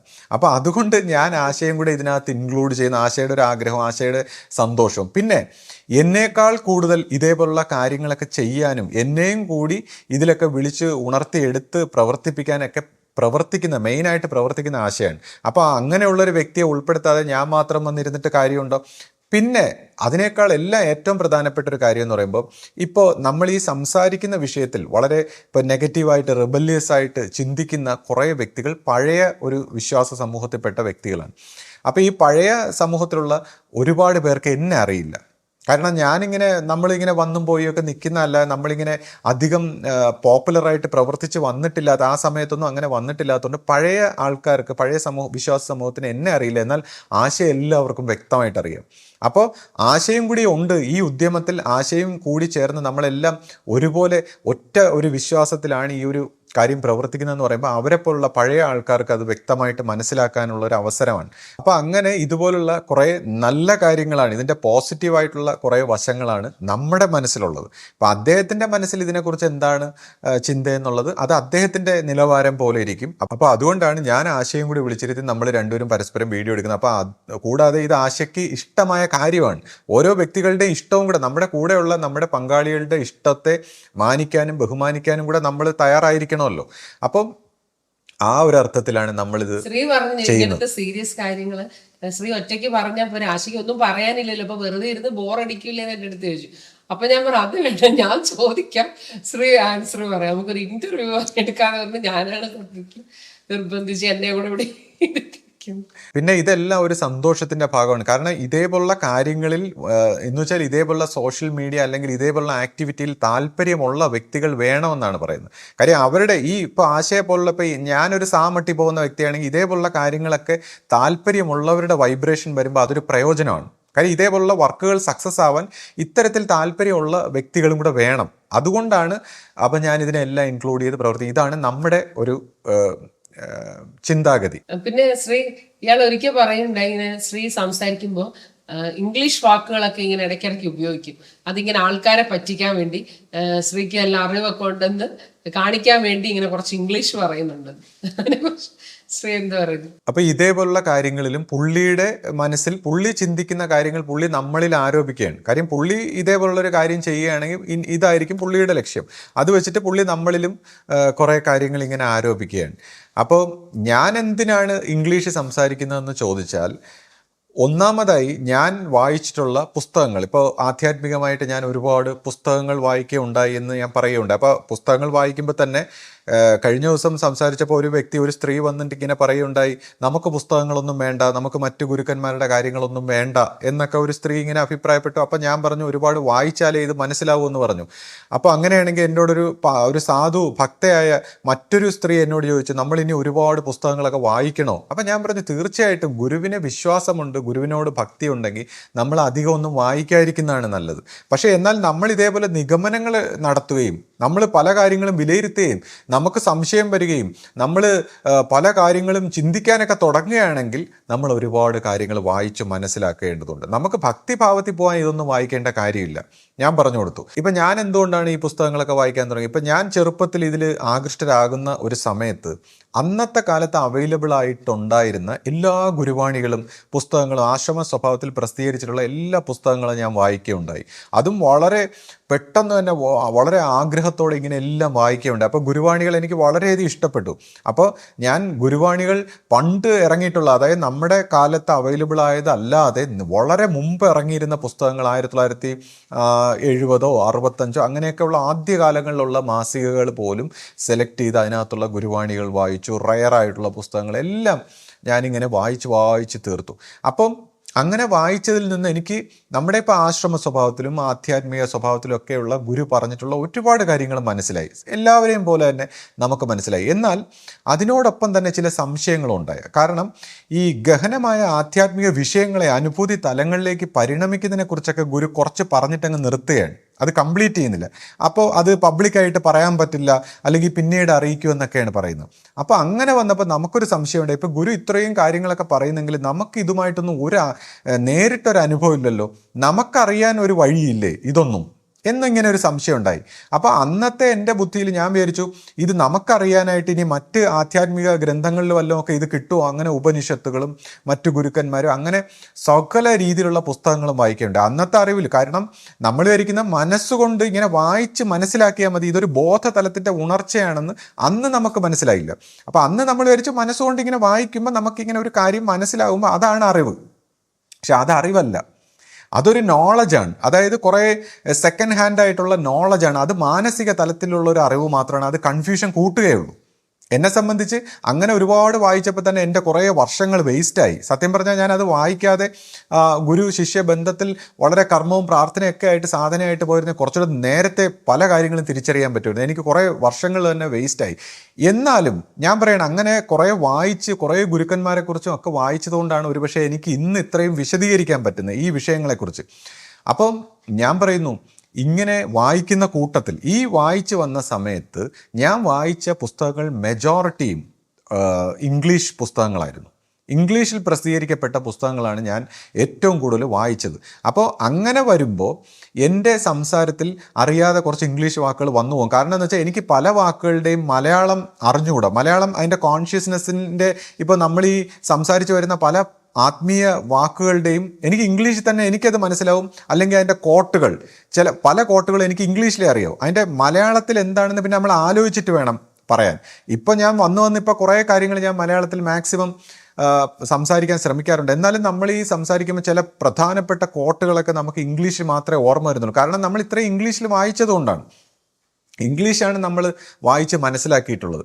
അപ്പം നമ്മൾ ഇംഗ്ലീഷിൽ നമ്മുടെ ആക്സെൻറ്റോ നമ്മൾ പറയുന്നതൊക്കെ ശരിയാണെന്നുള്ളതല്ല, നമ്മൾ മാക്സിമം പ്രവർത്തിച്ചത് ഇംഗ്ലീഷിലാണ്. കൂടാതെ ഇപ്പം ഞാൻ MA എടുത്തിരിക്കുന്നത് ഇംഗ്ലീഷ് ലിറ്ററേച്ചറിലാണ്. അപ്പോൾ അങ്ങനെ വരുമ്പോൾ നമ്മൾ പഠിച്ചതായാലും നമ്മൾ ജീവിച്ചതായാലും വായിച്ചതായാലും ഒക്കെ കുറേ ഇംഗ്ലീഷുമായി ബന്ധപ്പെട്ട് വന്നു പോയതുകൊണ്ട് അറിയാതെ സംഭവിക്കുന്നതാണ്. അല്ലാതെ നമ്മൾ മനഃപൂർവ്വം അറിവുണ്ടെന്ന് തെളിയിക്കാനോ അല്ലെങ്കിൽ ആ രീതിയിലല്ല, പുള്ളി സംസാരിക്കുന്ന ഒരു രീതിയിലല്ല, നമ്മളിൽ നിന്ന് അറിയാതെ നാച്ചുറലായിട്ട് സംഭവിച്ചു പോകുന്നതാണ്. അപ്പോൾ ഇതിനൊക്കെ കണ്ടില്ലേ, എല്ലാ വിഷയങ്ങളെയും ഇങ്ങനെ ദോഷൈക ദൃഷ്ടിയിൽ എടുത്തു വെച്ച് കുറ്റപ്പെടുത്തുക. അപ്പോൾ ഇതാണ്, ഈ മനസ്ഥിതിയിൽ നിന്നാണ് നമ്മൾ ഓരോരുത്തരും മോചിച്ചിരിക്കേണ്ടത്. അപ്പോൾ ഇതുപോലുള്ള കാര്യങ്ങൾ, ഡീപ്പായിട്ടുള്ള ആധ്യാത്മിക വിഷയങ്ങൾ മനസ്സിലാക്കാതെ നമ്മൾ കുറച്ച് കാര്യങ്ങൾ ഇങ്ങനെ മനസ്സിലാക്കിയിട്ട് സംസാരിക്കുമ്പോഴാണ് ഇതുപോലുള്ള സംശയങ്ങൾ ഉണ്ടാകുന്നതും അതിനെ അവരിപ്പോൾ പല രീതിയിൽ പരിഹസിക്കുന്നത്. കാരണം നമ്മളിപ്പോൾ ഈ ആധ്യാത്മികമായിട്ടുള്ള വിഷയങ്ങൾ സംസാരിക്കുമ്പോൾ ഇവരെ പോലുള്ളവർ പരിഹസിക്കുകയാണ്. കാരണം ഇവരെന്ന് പറഞ്ഞാൽ ഈ ആധ്യാത്മിക വിഷയങ്ങളൊന്നും അവർക്ക് വിഷയമല്ല. കുറച്ചിങ്ങനെ പുറമേക്ക് പറഞ്ഞിട്ടുള്ള കുറച്ച് ധർമ്മവും ചിട്ടവട്ടങ്ങളും നീതിയും ന്യായവും അതുമാത്രം ഗഹനമായിട്ട് ആധ്യാത്മിക കോൺഷ്യസ്നെസ്സിൻ്റെ തലങ്ങളിൽ കുറിച്ച് പരിണമിക്കുന്ന അത്തരം വിഷയങ്ങളെക്കുറിച്ചൊന്നും അവർക്ക് സംസാരിക്കുന്ന ഇഷ്ടമല്ല. അതെല്ലാം പരിഹാസമാണ്. അപ്പം എന്നെ സംബന്ധിച്ചാണെങ്കിൽ ഇപ്പം ഞാൻ പറയുന്നു, ബോധതലത്തിന് പല പല തട്ടുകളുണ്ട്. അതിൽ തന്നെ എന്നെ സംബന്ധിച്ച് ഏറ്റവും ജാഗ്രത ബോധത്തിൽ ഞാൻ ഏറ്റവും നമ്മുടെ പ്രാക്ടിക്കലായിട്ട് നമ്മുടെ ഇൻ്റലിജൻസ് ഉപയോഗിച്ച് ജീവിക്കണമെന്നാണ് ഞാൻ പറയുന്നത്. നമ്മുടെ പ്രാക്ടിക്കലായിട്ടുള്ളൊരു ഇൻ്റലിജൻസ് ഉപയോഗിച്ച് നമ്മൾ ജീവിക്കണം. എന്നാൽ സബ് കോൺഷ്യസ് തലത്ത് വരുമ്പോൾ ഭാവന തലമായിട്ടുള്ള സ്പിരിച്വൽ ആയിട്ടുള്ള തലങ്ങൾ, അങ്ങനെ അകത്തോട്ട് പോകുമ്പോൾ നമുക്ക് അചിന്ത്യമായ, അനിർവചനീയമായ, നമുക്ക് ചിന്തിക്കാൻ പോലും കഴിയാത്ത ചില അനുഭവങ്ങളുടെ രഹസ്യങ്ങൾ ഒളിഞ്ഞിരിക്കുന്നതാണ്. സാധാരണക്കാർക്ക് ഇത് പറഞ്ഞാൽ മനസ്സിലാവില്ല. അപ്പോൾ അങ്ങനത്തെ രഹസ്യങ്ങൾ ഒളിഞ്ഞിരിക്കുന്ന ഒരു തുടക്കമാണ് ജീവിതത്തെ നയിക്കേണ്ടത്. എന്നാൽ ഈ വിഷയത്തിൽ ഈ ജാഗ്രത അവസ്ഥയിൽ ഇരുന്നുകൊണ്ട് ഇത് കൺട്രോൾ ഇല്ലാതെ പോകുന്ന ആൾക്കാരാണ് ഈ മാനസികമായിട്ട് തെറ്റിപ്പോകുന്നത്, മാനസികമായിട്ട് ഇളകിപ്പോകും. ഇപ്പോൾ എന്നെ സംബന്ധിച്ച് പറയുമ്പോൾ നമ്മൾ ജാഗ്രത അവസ്ഥയിൽ നമ്മൾ ഈ പറയുന്ന അനുഭവങ്ങൾക്കെല്ലാം കൺട്രോളുണ്ട്. നമ്മുടെ മനസ്സുകൊണ്ട് നമ്മൾ ഓരോ തലത്തിനും എന്താണ് അതിൻ്റെ ഭാവം. ഇപ്പോൾ ജാഗ്രത ബുദ്ധി കൊണ്ട് ജാഗ്രത ലോകത്തിൽ എങ്ങനെ ജീവിക്കണം, അല്ലെങ്കിൽ നമ്മുടെ ഈ ലോകത്തിൽ നമ്മൾ എങ്ങനെ ജീവിക്കണം, സൂക്ഷ്മ തലത്തിലേക്ക് പോകുമ്പോൾ നമ്മൾ എന്ത് മാനസിക നിലയിൽ പോകണം, വിശ്വാസ സ്വഭാവത്തിൽ പോകുമ്പോൾ എങ്ങനെ ആയിരിക്കണം, അങ്ങനെ ഡീപ്പായിട്ടുള്ള ഓരോ തലത്തിൽ പോകുമ്പോൾ എങ്ങനെ പോകണം എന്നുള്ള വളരെ ക്ലാരിറ്റി ഉള്ള ഒരു വഴിയാണ് ഞാൻ സംസാരിക്കുന്നത്. അല്ലാതെ ഹാലൂസിനേഷനോ ഭ്രാന്തോ പിന്നെ സൈക്കിക് പ്രോബ്ലത്തിലേക്ക് ഒന്നും പോകാതെ വളരെ ക്ലാരിറ്റിയോടെ ഗുരുശിഷ്യ ബന്ധത്തിൽ എങ്ങനെ പരിണമിച്ച് ഈ നന്മ, ഈ ആധ്യാത്മികമായ നന്മ നമ്മുടെ ജീവിതത്തിൽ തനിക്കും വീടിനും നാടിനും ലോകത്തിനും ഒക്കെ ഉപകരിക്കത്തക്ക വിധത്തിൽ ഇതിനെങ്ങനെ പരിവർത്തനപ്പെടുത്തി എടുക്കാമെന്നുള്ളൊരു ഭാഷയാണ് നമ്മൾ സംസാരിക്കുന്നത്. അല്ലാതെ നമ്മളൊരിക്കലും ഈ ജാഗ്രത അവസ്ഥയിൽ വന്നിട്ട് നമ്മൾ സൂക്ഷ്മ തലങ്ങളെക്കുറിച്ചോ അതീന്ദ്രിയ കാര്യങ്ങളെക്കുറിച്ചോ ഒന്നും പറയാറില്ല. നമ്മൾ ഇങ്ങനെയൊക്കെയുള്ള ചില തലങ്ങളുണ്ട്, ഇത് പറഞ്ഞു കൊടുക്കാതെ ഇത് മനസ്സിലാവേയില്ല. ഇങ്ങനെ പല പല തലങ്ങളുണ്ട്. ആധ്യാത്മിക രംഗത്ത് പോകുമ്പോൾ ബോധമണ്ഡലത്തിന് പല പല തലങ്ങളുണ്ട്. ഈ തലങ്ങൾ നമ്മൾ ഉണർന്ന് അത് സാക്ഷാത്കരിച്ചാൽ മാത്രമേ നമുക്കത് മനസ്സിലാവൂ. അങ്ങനെ സാക്ഷാത്കരിച്ച് പോകുമ്പോൾ ഒരു വ്യക്തിയുടെ അഹന്താ സ്വഭാവത്തിന് എന്ത് മാറ്റം വരുന്നെന്നും, ബോധതലത്തിൽ താനും തൻ്റെ ഗുരുവുമായിട്ട് എങ്ങനെ ഒന്നിക്കുന്നെന്നും, അങ്ങനെ വരുമ്പോൾ ഈ ഗുരുശിഷ്യ ബന്ധത്തിൽ ഇദ്ദേഹം ഗുരുവായിട്ടിരിക്കുമ്പോൾ പോലും അവിടെ തൻ്റെ ഗുരുവിനെയാണ് അദ്ദേഹം പ്രാർത്ഥിച്ചുകൊണ്ടിരിക്കുന്നതെന്നും, അങ്ങനെ താൻ ഈ ശിഷ്യൻ പ്രചരിക്കുമ്പോൾ അതിലൂടെ യഥാർത്ഥത്തിൽ ഗുരുവാണ് പ്രചരിക്കുന്നതെന്നെല്ലാം മനസ്സിലാകണമെങ്കിൽ നമ്മൾ ഈ ആന്തരിക തലത്തിൽ വികസിച്ചിരിക്കണം. അല്ലെങ്കിൽ ഈ അഹന്താ സ്വഭാവത്തിലിരുന്ന് പുസ്തകങ്ങൾ മറ്റ് കാര്യങ്ങളൊന്നും വായിക്കാതെ നമ്മൾ കേട്ടറിഞ്ഞും കണ്ടറിഞ്ഞും കുറച്ച് കാര്യങ്ങൾ മാത്രം വെച്ചിട്ട് സംസാരിക്കുമ്പോൾ ഇതുപോലുള്ള തെറ്റ് വരും. അങ്ങനെ തെറ്റ് വന്നതിന് ശേഷം ആ തെറ്റിൽ നിന്ന് സംസാരിച്ച് മറ്റുള്ളവരെയും തന്നെ എല്ലാവരെയും നശിപ്പിക്കുന്ന ഒരു കർമ്മത്തിൻ്റെ വക്താക്കളായി നമ്മൾ പോലും അറിയാതെ നമ്മൾ മാറുകയും അത് നമ്മുടെ ജീവിതത്തിലും നമ്മുടെ സന്തതി പരമ്പരയിലും കുടുംബത്തിലും ഒക്കെ ആർക്കും തിരുത്താൻ പറ്റാത്ത ദോഷങ്ങളായി പരിണമിക്കുകയും ചെയ്യും. അപ്പോൾ ഇതുപോലുള്ള കാര്യങ്ങളെക്കുറിച്ച് സംസാരിക്കുമ്പോൾ ഇതിനെക്കുറിച്ച് മനസ്സിലാക്കിയിട്ട് വേണം സംസാരിക്കാൻ. അല്ലാതെ ചുമ്മാ നമുക്ക് കുറച്ച് കാര്യങ്ങൾ മനസ്സിലാക്കി, ഇപ്പോൾ ഗുരുവാണി ആയാലും ലോകത്തുള്ള മറ്റേത് പുസ്തകങ്ങളായാലും വായിച്ചിട്ട് സംസാരിക്കുമ്പോൾ അത് പുസ്തകജ്ഞാനം തന്നെയാണ്. ഒരേപോലെ ഇപ്പോൾ ഏറ്റവും വലിയ ഗുരുവിൻ്റെ പുസ്തകം വായിച്ചാൽ അത് ഏറ്റവും വലിയ തലത്തിൽ നിന്ന് വായിക്കുമ്പോൾ അത്രയും സൂക്ഷിക്കണം. കുറച്ചുകൂടെ താഴെ നമ്മുടെ നിലവാരത്തിലുള്ള ഒരാൾ സംസാരിക്കുന്ന അയാളുടെ പുസ്തകം വായിച്ചാൽ കുറച്ചെങ്കിലും നമുക്ക് മനസ്സിലാവും. ഏറ്റവും ഉന്നതനായ ഒരു ഗുരു സംസാരിക്കുന്ന പുസ്തകം വായിക്കുമ്പോൾ അത് മനസ്സിലാക്കാൻ തൻ്റെ ബോധം എത്ര വികസിച്ചിട്ടുണ്ട്, അല്ലെങ്കിൽ തനിക്ക് എത്ര ഭക്തിഭാവന വന്നിട്ടുണ്ടെന്നൊക്കെ മനസ്സിലാക്കിയിട്ട് വേണം നിഗമനങ്ങളിൽ എത്താൻ, അല്ലെങ്കിൽ തെറ്റിപ്പോവും. അപ്പോൾ വെറുതെ നമ്മൾ പുസ്തകം വായിച്ചിട്ട് സംസാരിച്ചാൽ, അല്ലെങ്കിൽ വെറുതെ ഇപ്പോൾ കാലാന്തര ഗുരു ആരാണ്, അതെന്താണ്, ഇതെന്താണ്, കണക്കെന്താണ്, ഇങ്ങനെയൊന്നുള്ള കാര്യങ്ങൾ നമുക്ക് ഒരു അറിവുമില്ല. ഗുരുവിൻ്റെ വാണി ആയാലും ഈ പുസ്തകങ്ങളെല്ലാം വായിച്ചിട്ട് സംസാരിക്കുമ്പോൾ വെറുതെ ടേപ്പ് റെക്കോർഡിൽ റെക്കോർഡ് ചെയ്തിട്ട് റീപ്രൊഡ്യൂസ് ചെയ്യുന്ന പോലെയേ ഉള്ളൂ. ടേപ്പ് റെക്കോർഡിന് ഇതൊന്നും അറിഞ്ഞുകൂടാ. അതായത് നമ്മളൊരു കമ്പ്യൂട്ടറിൽ ഇപ്പോൾ ആർട്ടിഫിഷ്യൽ ഇൻ്റലിജൻസ് എല്ലാം ആധ്യാത്മിക രംഗത്ത് നമ്മൾ ചോദിച്ചു കഴിഞ്ഞാൽ മനുഷ്യനേക്കാളും വിശദമായിട്ടെല്ലാം പറഞ്ഞുതരും. എന്ന് പറഞ്ഞാൽ ആർട്ടിഫിഷ്യൽ ഇൻ്റലിജൻസിന് അതിന് വല്ലതും അറിയാമോ? ഇപ്പോൾ അന്ന് സംസാരിച്ച വ്യക്തി സംസാരിക്കുമ്പോൾ അത് പലതുമില്ല, ആർട്ടിഫിഷ്യൽ ഇൻ്റലിജൻസ് സംസാരിക്കുന്നത് പോലെ തന്നെയാണ് സംസാരിച്ചത്. എല്ലാം പറഞ്ഞിട്ട് ഇതൊന്നും നമുക്ക് വേണ്ട, അതൊന്നും നമുക്ക് ആവശ്യമില്ല. അപ്പോൾ ഇതെല്ലാം ആർട്ടിഫിഷ്യൽ ഇൻ്റലിജൻസ് സംസാരിക്കുന്ന ആ ശൈലിയിലാണ് അവർ സംസാരിച്ചത് പോലും. അപ്പോൾ ഇത് നമ്മൾ കുറേ ജ്ഞാനം, ഇങ്ങനെയുള്ള അറിവ് സെക്കൻഡ് ഹാൻഡായിട്ട് നേടി വെച്ചിട്ട് നമ്മൾ സംസാരിക്കുമ്പോൾ തെറ്റ് പറ്റിപ്പോവും. ആ തെറ്റ് പറ്റിയാൽ പിന്നെ ആർക്കും തിരുത്താൻ പറ്റാത്ത തലത്തിലേക്ക് അത് കടക്കും. അപ്പോൾ ആധ്യാത്മിക രംഗത്ത് വരുമ്പോഴേ നമുക്ക് ഈ ബുദ്ധിമുട്ടുകൾ മാത്രമാണോ കൂടുതലുള്ളത്? അപ്പോൾ നമ്മുടെ ഒരു നന്മയുടെ അല്ലെങ്കിൽ ഒരു നല്ല സത്യത്തിന്റെ ഒരു വഴിയിലേക്ക് കടക്കാൻ എന്താണ് മാർഗം? ശരിയാണ്. ഇപ്പോൾ ആധ്യാത്മിക രംഗത്ത് വരുമ്പോൾ ഒരുപാട് ബുദ്ധിമുട്ടുകൾ, അതായത് നമ്മുടെ ജീവനിലെ ഒളിഞ്ഞിരിക്കുന്ന ചില കർമ്മഗതികൾ ഇളകി പുറത്തു വന്ന് ശുദ്ധീകരിക്കുന്ന ഒരു പ്രോസസ്സിലൂടെ കടന്നു പോകുമ്പോൾ തുടക്കത്തിൽ കുറച്ച് ബുദ്ധിമുട്ടുകളെല്ലാം ഉണ്ടാവുമെങ്കിലും നമ്മൾ ക്ഷമയോടെ ഗുരുഭക്തിയോടെ സത്സംഗത്തിൽ പ്രവർത്തിച്ചുകൊണ്ട് മുന്നേറുമ്പോൾ നമ്മൾ ഇതിൽ നിന്നെല്ലാം മോചിതരായി പോകുന്നതാണ്. വിശ്വാസത്തോടെ, കാര്യം വിശ്വാസം ഉണ്ടെങ്കിലേ നമ്മുടെ ജീവൻ തുറന്നിരിക്കൂ. ആ തുറന്നിരിക്കുന്ന വിശ്വാസത്തോടെ ഗുരുവിൻ്റെ ദർശനത്തിൽ സത്സംഗത്തിലൊക്കെ പങ്കെടുക്കുമ്പോൾ നമുക്ക് മാറ്റം വരും. വിശ്വാസമില്ലാതെ പ്രവർത്തിക്കുമ്പോഴോ നമ്മുടെ വിശ്വാസത്തിനനുസരിച്ച് ഗുരുദർശനത്തിലൂടെ നമ്മൾ തന്നെ മോശമായി പോകും. അപ്പോൾ വളരെ വിശ്വാസത്തോടെ ഗുരുഭക്തിയോടെ സത്സംഗത്തിൽ പ്രവർത്തിക്കുമ്പോൾ, സത്സംഗത്തിൽ ഏർപ്പെടുമ്പോൾ ഗുരുവിൽ നിന്നുള്ള ആ പ്രകാശം സ്വീകരിച്ചുകൊണ്ട് നമ്മുടെ ജീവനെ ശുദ്ധീകരിച്ച് നമ്മൾ എന്താഗ്രഹിക്കുന്നോ ആ ആഗ്രഹത്തിലേക്ക് നമ്മുടെ പ്രവൃത്തിയും ജീവനും അർപ്പണവും എല്ലാം വരുമ്പോൾ നമുക്ക് അതെല്ലാം നേടിയെടുക്കാനുള്ളൊരു ഊർജ്ജമായും സാക്ഷാത്കാരമായിട്ടും എല്ലാം പരിണമിക്കും എന്നുള്ളതാണ്. അപ്പോൾ ആദ്യം കുറച്ച് തടസ്സവും നെഗറ്റിവിറ്റിയും ബുദ്ധിമുട്ടും ഒക്കെ നമ്മുടെ പഴയ നെഗറ്റീവായിട്ടുള്ള ലൈഫിൻ്റെ ഫലമായിട്ടാണ്. നമ്മുടെ തന്നെ നെഗറ്റീവായിട്ടുള്ള ഒരു ലൈഫിൻ്റെ കർമ്മഗതിയുടെ പാറ്റേണിൻ്റെ ഭാഗമായിട്ട് നമ്മൾ കുറച്ച് ബുദ്ധിമുട്ടുമെങ്കിലും പിന്നീട് ഈ ഗുരുഭക്തിയിൽ ഗുരുവിശ്വാസത്തിൽ പ്രവർത്തിച്ചു പോകുമ്പോൾ ഇതെല്ലാം ശുദ്ധമായി ശരിയായ നമ്മുടെ ആഗ്രഹങ്ങളും സന്തോഷങ്ങളും ജീവിതത്തിൻ്റെ എല്ലാം ശരിയായ രീതിയിൽ പ്രവർത്തിക്കാനുള്ള ഒരു ഊർജം സ്വാംശീകരിച്ച് നമ്മളതായി മാറണമെന്നുള്ളതാണ്. ഗുരുമാർഗത്തിൽ നമ്മളെ എന്തെങ്കിലും ആക്കുകയല്ല, നമ്മളത് സ്വീകരിച്ചുകൊണ്ട് നമ്മൾ വളർന്ന് നമ്മളതായി മാറി സാക്ഷാത്കരിച്ച് ആനന്ദിച്ച് സന്തോഷിച്ച് അത് പൂർത്തീകരിക്കുക. അപ്പോൾ അങ്ങനെയുള്ള ആ ഒരു ഗുരുശിഷ്യ പാരസ്പര്യത്തിലൂടെ പോകുമ്പോഴേ അത് നമുക്ക് മനസ്സിലാവും. ഇപ്പം തന്നെ ഈ പറയുന്ന കുറച്ച് വ്യക്തികളൊക്കെ ശിഷ്യപൂജയെക്കുറിച്ചൊക്കെ പലതും സംസാരിക്കുമ്പോൾ ഇപ്പോൾ ശിഷ്യപൂജയോട് അവരുടെ ഭാവനയിൽ നമുക്ക് ഓരോ വ്യക്തികളെക്കുറിച്ച് നമുക്കൊരു ഭാവന ഉണ്ടാവും, നമ്മൾ കരുതുന്ന നമ്മുടെ ഇമേജ് ഉണ്ടാവും. അപ്പം നമ്മൾ കരുതുന്ന ഇമേജ് വെച്ചിട്ടാണ് അവർ ശിഷ്യപൂജയെ വിലയിരുത്തുന്നത്. അവരുടെ ഇപ്പോൾ ചില വ്യക്തികളൊക്കെ വന്ന് ശിഷ്യപൂജയൊക്കെ അധിക്ഷേപിച്ചുകൊണ്ടൊക്കെ എഴുതുന്നതൊക്കെ കാണുമ്പോൾ ഞാൻ മനസ്സിലാക്കുന്നത് അവരുടെ മനസ്സിലുള്ള ഇമേജാണ് ആ കാണിക്കുന്നത്. ഒരു വ്യക്തിയെക്കുറിച്ച്, ആരെക്കുറിച്ചാവട്ടെ, ഒരു വ്യക്തിയെക്കുറിച്ച് അവരുടെ മനസ്സിലുള്ള ഒരു ഇമേജ് കാണുമ്പോൾ തന്നെ നമുക്ക് മനസ്സിലാവും അവരെന്ത് തരം ചിന്താഗതി. ഇപ്പോൾ ശിഷ്യപൂജയുടെ മുമ്പിലൊക്കെ ചെന്ന് കഴിഞ്ഞാൽ നമ്മളൊക്കെ ഒരു കൊച്ചു കുട്ടിയെ പോലെ ആയി പോകുന്നുള്ളതാണ്. ഇപ്പോൾ എന്നെ സംബന്ധിച്ചൊക്കെ ഞാനൊക്കെ ആദ്യകാലത്ത് ഒരുപാട് സംശയങ്ങളും തർക്കങ്ങളും വാദപ്രതിവാദങ്ങളൊക്കെ ആയിട്ട് പോകുമ്പോൾ ഗുരുവിൻ്റെ അടുത്ത് പോകുമ്പോൾ പലപ്പോഴും നമ്മൾ ആ സ്നേഹവും ഭക്തിയും ആ അന്തരീക്ഷത്തിൽ പോകുമ്പോൾ തന്നെ നമ്മൾ എല്ലാം മറന്നു പോകും. അപ്പോൾ എന്നിട്ടൊരു കൊച്ചുകുട്ടിയെ പോലെ ആയിപ്പോവും. അപ്പോൾ നമ്മുടെ ഒരു ഇന്നസെൻസിലേക്ക് വന്നു പോകും. അപ്പോൾ ഈ പറയുന്ന വ്യക്തികളും ഒക്കെ അങ്ങനെ നിന്നിട്ടുള്ളവർ തന്നെയാണ് ഗുരുവിൻ്റെ മുമ്പേ. എന്നിട്ടിപ്പോൾ സത്സംഗം ഇല്ലാതെ മാറി നിൽക്കുന്നതുകൊണ്ടാണ് ആക്ച്വലി ഇങ്ങനെയൊക്കെ അവർ ഗുരുവിനോട് ഈ ദേഷ്യം കാണിക്കുന്നത്. യഥാർത്ഥത്തിൽ ഗുരുവിനോട് നേരിട്ട് ഇടപെട്ടിട്ടുണ്ടെങ്കിൽ അല്ലെങ്കിൽ വന്ന് കണ്ടിരുന്നെങ്കിൽ അവർക്കും ഇങ്ങനെയൊന്നും പറയാൻ കഴിയില്ല. ആ സന്നിധിയിൽ വെച്ച് കഴിയില്ല. കാര്യം അവിടെ ഗുരു തുടങ്ങി വെച്ച ഗുരുവിൻ്റെ അതേ വൈബ്രേഷനാണ് ആ സന്നിധിയിലുള്ളത്. നമ്മളിപ്പോൾ ശിഷ്യപൂജ എന്ന് പറഞ്ഞ് മാറി നിന്ന് ഒരു ഇമേജ് എടുക്കുമ്പോൾ അത് നമ്മുടെ ഇമേജാണ്. ഈവൻ നമ്മുടെ മനസ്സിൽ ശിഷ്യപൂജയെക്കുറിച്ച് ഇങ്ങനെ നെഗറ്റീവ് വരും. കാരണം ഞാനിപ്പോൾ അത് ചിന്തിക്കുമ്പോൾ, ഞാൻ പോലും ചിന്തിക്കുമ്പോൾ നമ്മുടെ ഈ ശരീരമായിട്ടുള്ള, നമ്മുടെ പാരമ്പര്യമായിട്ടുള്ള, നമ്മുടെ പിതൃക്കളെല്ലാം കൂടെ നിയന്ത്രിക്കുന്ന, നമ്മൾ ഈ പിതൃക്കളൊക്കെ നമ്മളെ ഒരു ആൻറ്റിന പോലെ ഉപയോഗിക്കുകയാണ്. അപ്പോൾ നമ്മുടെ ആരാധനാമൂർത്തികളും ഈ പറയുന്ന എല്ലാ സിസ്റ്റവും ആക്ച്വലി ശിഷ്യപൂജിതയെ നെഗറ്റീവായിട്ട് നമ്മളെ കാണിച്ചു തരും, ശിഷ്യപൂജിത എന്ന് പറയുന്ന ഇമേജിനെ. കാരണം ഞാൻ നോക്കുമ്പോൾ നമ്മുടെ ഈ ശരീരം ഒരു ആൻറ്റിനയാണ്. ഈ അന്തരീക്ഷത്തിലെ വൈബ്രേഷൻ, ഈ ആരാധനാ സ്വഭാവത്തിലും പിതൃക്കളും എല്ലാം കൂടെ ചേർന്നൊരു കളക്റ്റീവ് ഇൻ്റലിജൻസ് ആണ് നമ്മളെ ഈ ബോഡിയിലൂടെ പ്രവർത്തിക്കുന്നത്. അപ്പോൾ ഇത് ശിഷ്യപൂജിത നെഗറ്റീവായിട്ട് കാണിച്ചു തരും ഇമേജ്. എന്തിനാണ്?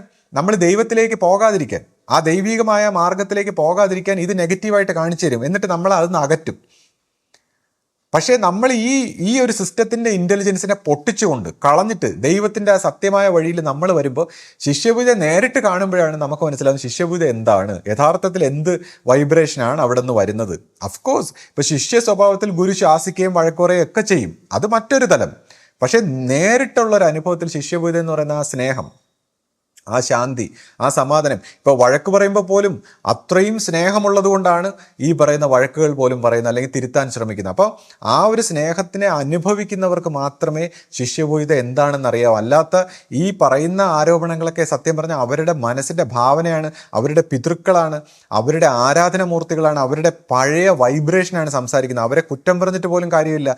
അവരെല്ലാം ഈ കുറ്റം പറയുന്നവർ അവരുടെ മനസ്സ് കാണിച്ചു കൊടുക്കുന്ന ആ ചെട്ടിയാൻ വലയിൽ പെട്ട് യഥാർത്ഥ ശിഷ്യപൂജിത ആരാണെന്ന് അറിയാതെ, അല്ലെങ്കിൽ ശിഷ്യപൂജയുടെ സ്നേഹം എന്താണെന്ന് അറിയാതെ, ആ വൈബ്രേഷൻ എന്താണെന്ന് അറിയാതെയാണ് ഈ സംസാരിക്കുന്നതും പടച്ചുവിടുന്നതും എല്ലാം. പിന്നെ മനുഷ്യരുടെ ചില കുറ്റങ്ങൾ, അതായത് പ്രവർത്തിച്ചു വരുന്നവരുടെ, സാധാരണ മനുഷ്യരുടെ ചില കുറ്റങ്ങളെല്ലാം കണ്ടിട്ട് അതിന് എന്തെങ്കിലും സൊല്യൂഷൻ ഉണ്ട്, അല്ലെങ്കിൽ അങ്ങനെയാണെങ്കിൽ ഇങ്ങനെയാണ്, നമുക്ക് ഇങ്ങനെ ചെയ്യാൻ പറ്റുമെന്നൊക്കെ വിചാരിച്ചിട്ട് നമ്മൾ പടച്ചുവിടുകയാണ്. പക്ഷേ ഈ പോകുന്ന കാര്യങ്ങൾ എന്താണോ അതിന് യഥാർത്ഥ സൊല്യൂഷൻ അത് ദൈവത്തിന് ഗുരുവായിരിക്കുന്ന ആ സത്യത്തിന് മാത്രമേ കാണിച്ചു തരാൻ പറ്റൂ. അവിടെ നമ്മൾ ഓരോരുത്തരും നന്നായാൽ മാത്രമേ ഈ നമ്മുടെ ചുറ്റുമുള്ള എല്ലാ കാര്യങ്ങളും നന്നാവൂ. അതുകൊണ്ട് നമ്മൾ ഈ കുറ്റം പറഞ്ഞ് നശിക്കാതെ, പരസ്പരം അങ്ങോട്ടും ഇങ്ങോട്ടും പഴിചാരി കുറ്റം പറഞ്ഞ് നശിക്കാതെ, സ്വയം പരിവർത്തനപ്പെടുത്തുന്നതിനെ കുറിച്ച് ചിന്തിച്ച് സ്വന്തം മനസ്സും ലോകവും സ്വന്തം മനസ്സിലുള്ള വ്യക്തിത്വങ്ങളെ എല്ലാം നന്നാക്കുമ്പോൾ അതിലൂടെ നന്നാവുന്നത് നമ്മളാണ്. സ്വന്തം മനസ്സും സ്വന്തം മനസ്സിലുള്ള മറ്റുള്ള ഇമേജുകളും മറ്റു വ്യക്തികളും എല്ലാം നന്നാക്കി നമ്മുടെ മനസ്സാകുന്ന ലോകത്തെ നമ്മൾ ശുദ്ധമാക്കുമ്പോൾ ഒരു വ്യക്തി ശുദ്ധമായി. അങ്ങനെ പല പല വ്യക്തികൾ ശുദ്ധമാവുമ്പോൾ പല പല വ്യക്തികൾ ഇങ്ങനെ പോസിറ്റീവായിട്ടുള്ള നന്മയുള്ള നല്ല നല്ല കാര്യങ്ങളെക്കുറിച്ച് ചിന്തിച്ചും പ്രവർത്തിച്ചും ഒക്കെ വരുമ്പോൾ എല്ലാ കാര്യങ്ങളും നന്നാവും. അങ്ങനെയാണ് ഈ പറയുന്ന എല്ലാം ശരിയാവുന്നത്. അല്ലാതെ ഈ കുറ്റം പറഞ്ഞുകൊണ്ടിരുന്ന ആരും നന്നാവില്ല. അതുകൊണ്ട് തന്നെ ഞാൻ പറയുന്നു, ഇതുപോലുള്ള ചാനൽ എന്നോട് പലരും സംശയങ്ങൾ ചോദിക്കുമ്പോൾ ഞാൻ പറയും, ഇതുപോലുള്ള ചാനലുകൾ അവരെ കുറ്റം പറഞ്ഞിട്ട് കാര്യമില്ല, അവർ പറയുന്ന നെഗറ്റീവായിട്ടുള്ള കാര്യങ്ങൾ. നമ്മൾ അങ്ങനെയുള്ള നെഗറ്റീവായിട്ടുള്ള കാര്യങ്ങൾ കണ്ട് നശിച്ചതിന് ശേഷം പിന്നെ നമ്മൾ ചോദിച്ചിട്ട് കാര്യമില്ല. നമ്മൾ സൊല്യൂഷനൊക്കെ പറയേണ്ടതെല്ലാം പറഞ്ഞു കഴിഞ്ഞു. അപ്പം നിരന്തരമായിട്ട് നെഗറ്റീവായിട്ടുള്ള സംശയാസ്പദമായിട്ടുള്ള കാര്യങ്ങൾ സംസാരിച്ച വിശ്വാസം, അത് നമ്മുടെ ജീവൻ്റെ ഏറ്റവും വലിയ സുഹൃതമാണ് വിശ്വാസം. കാര്യം വിശ്വാസത്തിലൂടെയാണ് നമ്മൾ ദൈവികതയിലേക്ക് സഞ്ചരിക്കുന്നത്. അപ്പം നമ്മുടെ ആ വിശ്വാസം, ഫെയ്ത്ത്, നമ്മുടെ ആ ഒരു ജീവൻ്റെ ആ സായുജ്യത്തെ തകിടം മറിക്കുന്ന, നമ്മുടെ ജീവൻ്റെ ആ സത്യത്തെ തകിടം മറിക്കുന്ന ആ വൈറസ് പ്രോഗ്രാമുകളുടെ പിറകെ നമ്മൾ പോകാതെ നമ്മുടെ മനസ്സിനെയും ജീവനെയും ഒക്കെ സംരക്ഷിക്കേണ്ട ചുമതല നമുക്കാണ്. ഈ ലോകത്ത് യൂട്യൂബിലും മറ്റതും ഒക്കെ ആയിട്ട് ഒരുപാട് നല്ല നല്ല കാര്യങ്ങൾ, പോസിറ്റീവായിട്ടുള്ള കാര്യങ്ങൾ ഷെയർ ചെയ്യുന്ന വീഡിയോസൊക്കെ ഉണ്ട്. നമ്മൾ വെറുതെ ഗോസിപ്പുകൾ കേൾക്കാനും ഈ നുണയും കുണ്ടണിയും മറ്റുള്ളവരെ കുറ്റങ്ങളൊക്കെ പറഞ്ഞ് രസിക്കാനുള്ള മനുഷ്യൻ്റെ വളരെ ലോ ക്ലാസ് ആയിട്ടുള്ള ഒരു ബാലിശമായ വികാരത്തിൻ്റെ പൂർത്തീകരണത്തിന് വേണ്ടി ഇങ്ങനെയൊക്കെ കണ്ട് സമയം കളയാതെ നല്ല നല്ല കാര്യങ്ങൾ കണ്ട് ചെയ്ത് പ്രവർത്തിച്ച് പോസിറ്റീവായിട്ടൊക്കെ ചെയ്യാൻ പറ്റുമെങ്കിൽ നമുക്ക് ഒരുപാട് കാര്യങ്ങൾ. ഇപ്പം തന്നെ ഈ ഇടയ്ക്ക് ഒരു പയ്യൻ ഇങ്ങനെ പറയുന്നുണ്ട്, മറ്റേ നിമിഷ് രവി എന്നൊക്കെ പറയുന്ന ഒരു പയ്യൻ യൂട്യൂബിലൂടെ, അദ്ദേഹം ഇന്ന് മലയാളത്തിലെ ഏറ്റവും മികച്ച ക്യാമറാമാനായി. എങ്ങനെയാണ്? യൂട്യൂബിലൂടെ വീഡിയോ കണ്ടെന്ന് പറയുന്നു. അപ്പോൾ യൂട്യൂബിലൂടെയൊക്കെ നല്ല നല്ല കാര്യങ്ങൾ കണ്ട് നമ്മുടെ ജീവിതത്തിൻ്റെ ബിസിനസ് ആയാലും മറ്റ് പോസിറ്റീവായാലും എന്തെല്ലാം ആത്മീയതയായാലും എല്ലാ രീതിയിലും വികസിക്കാനുള്ള സത്യം പറഞ്ഞ ദൈവികമായിട്ടുള്ളൊരു അവസരമാണ് ഇതിലൂടെയൊക്കെ തരുന്നത്. ആ സമയത്ത് നമ്മൾ ഈ ഗോസിപ്പിന് വേണ്ടി കുറച്ച് ഇതേപോലുള്ള വീഡിയോ കണ്ട് സമയം കളയുമ്പോൾ നമ്മളും അവരും എല്ലാവരും നശിക്കുകയാണ്.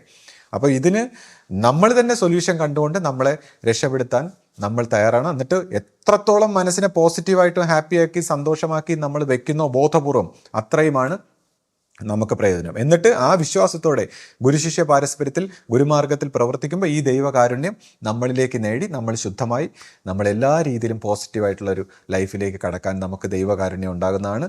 അങ്ങനെയുള്ള ആ ഒരു ദൈവകാരുണ്യത്തിലേക്ക് വളരാൻ നമുക്ക് എല്ലാവർക്കും കഴിയട്ടെ എന്ന് ഗുരുവിനോട് പ്രാർത്ഥിച്ചുകൊണ്ട് നിർത്തുന്നു. സദ്ഗുരുവേ ശരണം.